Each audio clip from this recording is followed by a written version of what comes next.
Hello students, स्वागत है आप सभी का। देखिए, आज हम डिस्कस करने वाले हैं चने के फली छेदक कीट का प्रबंधन। लास्ट वीडियो में हमने बात की थी चने का फली छेदक, और आज हम डिस्कस करने वाले हैं फली छेदक का प्रबंधन management of gram pod borer. देखिए का प्रबंधन। सबसे पहले हम बात करते हैं सस्य प्रबंधन, सस्य प्रबंधन एग्रीकल्चरल मैनेजमेंट। और सस्य प्रबंधन में भी हम बात करेंगे ग्रीष्मकालीन गहरी जुताई, ग्रीष्मकालीन गहरी जुताई। देखिए, इस कीट के प्रबंधन हेतु ग्रीष्मकालीन गहरी जुताई करना आवश्यक है।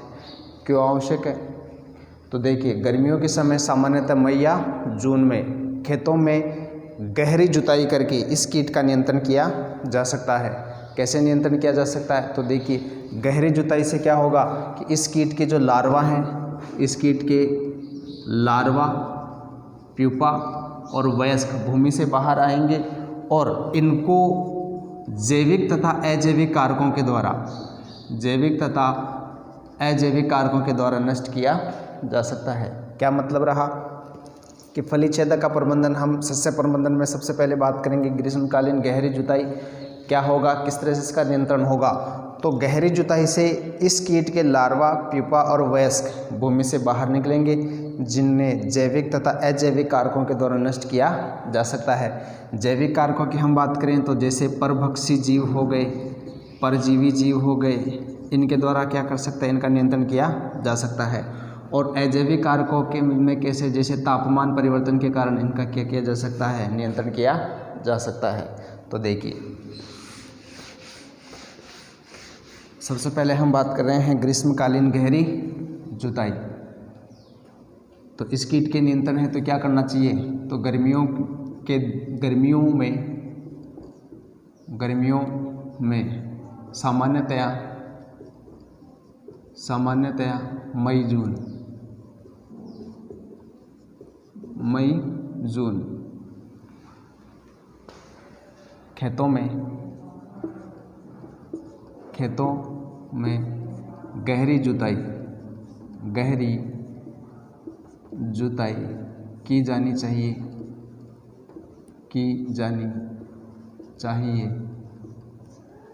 जिससे कि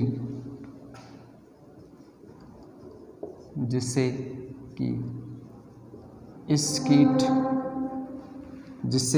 कीट के लार्वा, प्यूपा तथा वयस्क, इस कीट की सुंडी, प्यूपा तथा वयस्क भूमि से बाहर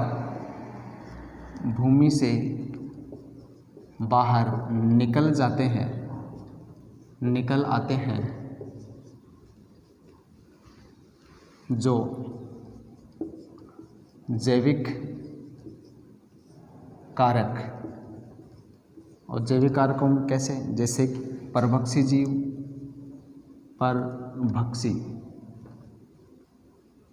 परभक्षी और परजीवी जीव।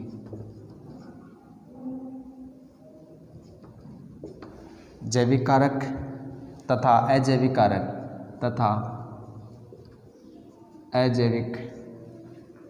कारक और अजैविक कारक कैसे, जैसे तापमान। जैविक तथा अजैविक कारकों से नष्ट हो जाते हैं।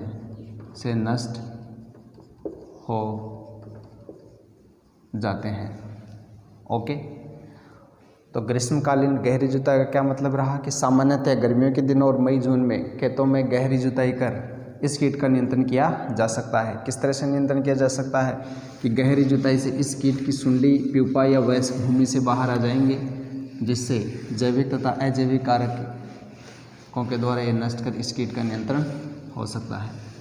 नेक्स्ट हम बात करते हैं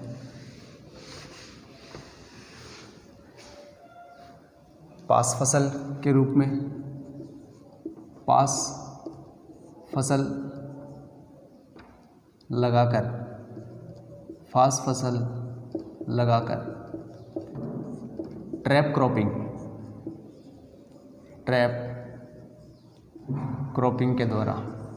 अब ये ट्रैप क्रॉपिंग क्या है, तो देखिए फास्ट फसल या फंदा फसल क्या होती है ये, कि फसल के साथ साथ समानांतर क्रम में कुछ ऐसे फसलें लगा दी जाती है जिससे ये कीट मुख्य फसल के अतिरिक्त इन फसलों की ओर आकर्षित हो जाएं, जिससे कि इस कीट का मुख्य फसल पर प्रकोप कम हो जाए।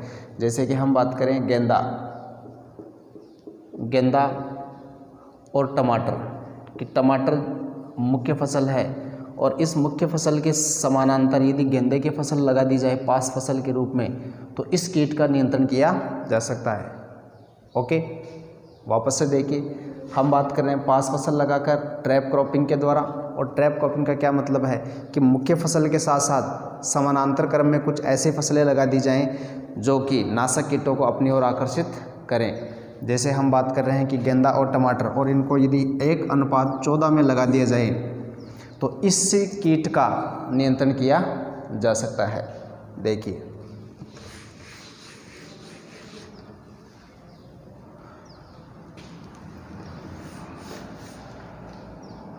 नाशक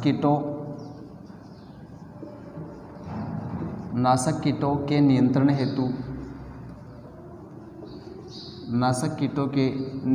हेतु मुख्य फसल के समानांतर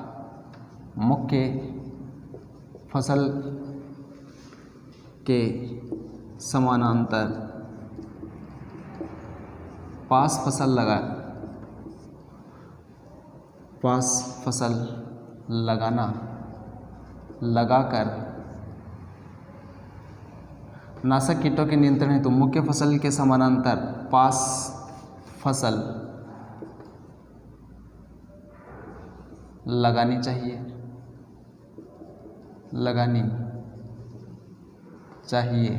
जैसे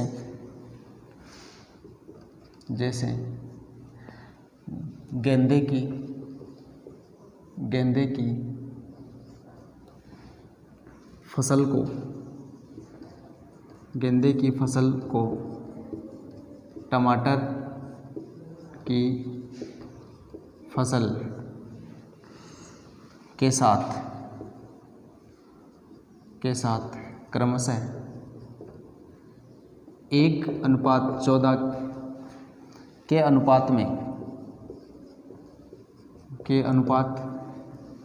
में लगाकर इस कीट का नियंत्रण किया जा सकता है। इस कीट का नियंत्रण किया जा सकता है। ओके, पास फसल का क्या मतलब रहा कि मुख्य फसल के साथ साथ पास फसल को लगाकर कीटों को आकर्षित किया जा सकता है, जिससे मुख्य फसल को कीटों से कम ग्रसित हो सके। ओके, नेक्स्ट हम बात करें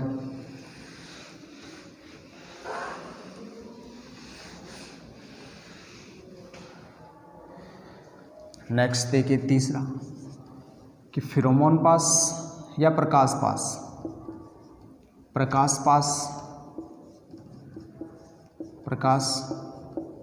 पास या फेरोमोन पास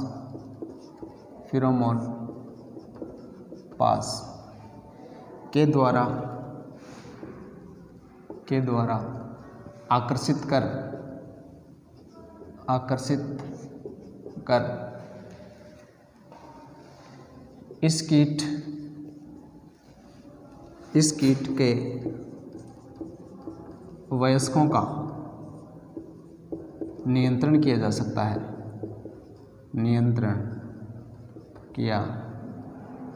सकता है।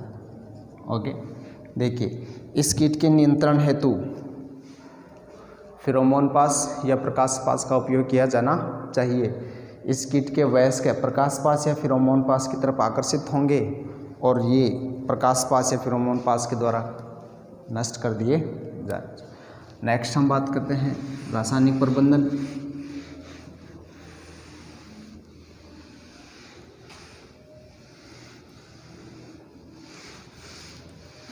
देखिए रासायनिक प्रबंधन,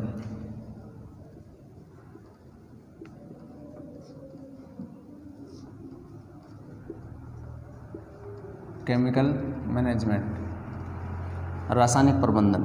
रासायनिक प्रबंधन है तो क्या किया जाना चाहिए? तो देखिए मिथाइल पैराथियान 2%, मेलाथियान 5% या क्विनोलफॉस 1.5% चूर्ण का 20 से 25 किलोग्राम प्रति हेक्टेयर की दर से बुरकाव कर इस कीट का नियंत्रण किया जा सकता है। क्या मतलब रहा कि मिथाइल पैराथियान 2%, मेलाथियान 5% तथा क्विनोलफॉस 2.5% चूर्ण का 20 से 25 किलोग्राम प्रति हेक्टेयर की दर से बुरकाव कर इस कीट का नियंत्रण किया जा सकता है। तो नंबर 1 फर्स्ट पर हम बात करते हैं इस कीट के नियंत्रण हेतु, इस कीट के नियंत्रण हेतु मिथाइल पैराथियान,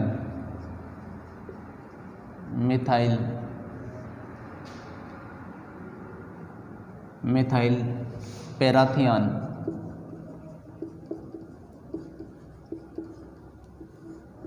2%, मेलाथियान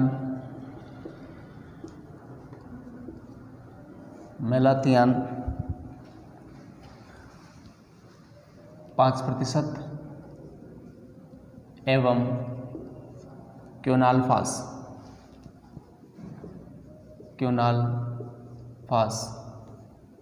1.5% चूर्ण का 20 से 25 किलोग्राम 20 से 25 किलोग्राम प्रति हेक्टेयर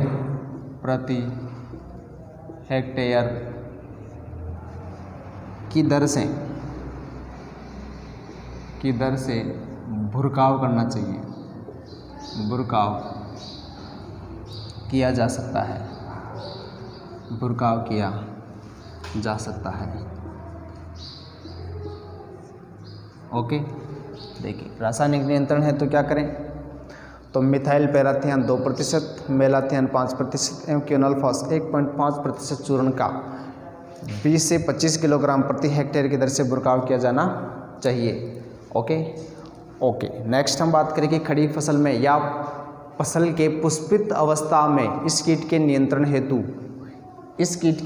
हेतु क्विनोलफॉस 1.25 मिलीलीटर या कार्बोरिल 2.5 किलोग्राम घुलनशील चूर्ण का फसल पर छिड़काव किया जाना चाहिए।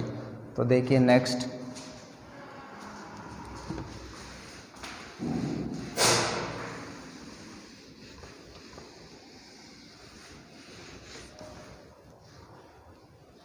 देखिए खड़ी फसल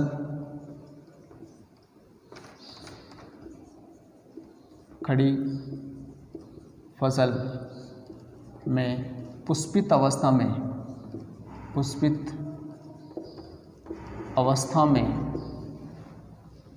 इस कीट के नियंत्रण हेतु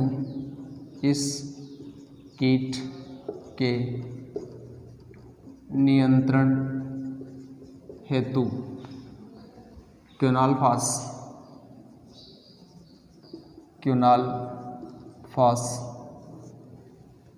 1.25 लीटर,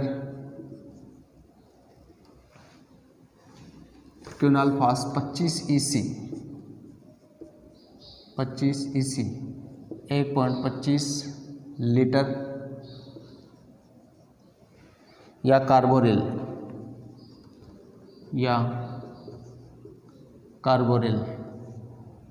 50 WP मतलब वेटेबल पाउडर, कार्बोरिल 2.5 किलोग्राम घुलनशील चूर्ण का घुलनशील चूर्ण का प्रति हेक्टेयर की दर से प्रति हेक्टेयर की दर से छिड़काव किया जाना चाहिए।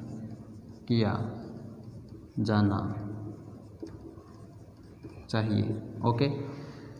यदि फसल पुष्पित अवस्था में है और पुष्पित अवस्था में इस कीट के नियंत्रण हेतु क्या करना चाहिए, तो क्योनाल्फास 25 EC 1.25 लीटर का या कार्बोरिल 50 WP वेटेबल पाउडर 2.5 किलोग्राम घुलनशील चूर्ण का प्रति हेक्टेयर की दर से छिड़काव करना चाहिए। ओके, तो ये था चने के फली छेदक का प्रबंधन। मिलते हैं अगले टॉपिक में, अगले वीडियो में, अगले टॉपिक के साथ। तब तक के लिए गुड बाय। वीडियोज़ को देखते रहिए, इन्हें लाइक कीजिए, शेयर कीजिए। Thanks a lot.